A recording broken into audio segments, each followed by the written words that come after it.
د تورخم دروازه بیا ولې د پاکستان لخوا وتړل شوه او کله خلاصیږي؟ ویډیو وګورئ او سول افغان چینل سبسکرایب کړئ. راپورونه وایي د پاکستان لوري د تصمیم پر اساس په تورخم کې د پاسپورت دفتر یوې نوې ودانۍ ته د لیږدېدو له امله به دغه دروازه 3 ورځې د مې له 11 د مې تر 19 پورې د مسافرینو پر مخ بندوي. پنجشنبه 6:30 بجې ماښام به دروازه بندیږي. همدارنګه تورخم کې د افغان ناروغانو لپاره ځانګړی شوی روغتون به هم په دغه ورځو کې بند وي، خو په یادو ورځو کې به پر دې لاره سوداګریز موټر او کاروانونه په عادي ډول خپل تګ راتګ کوي.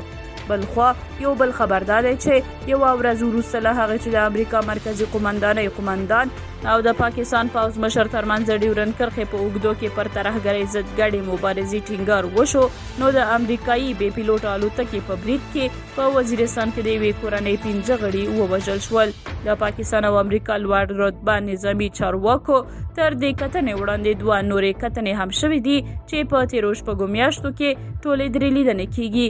د امریکا د پوځ لوی درستیز مایکل کوریلا د پاکستان لوی درستیز جنرال عاصم منیر سره تر خپلې لیدنې وروسته افغانستان ته چیرمه د خیبر پختونخوا له ځینو سیمو لیدنه وکړه او د پاکستان د 11 قلو اردو قومندان سره یې پر ترهګرۍ ضد ګډې مبارزې هم خبرې وکړې.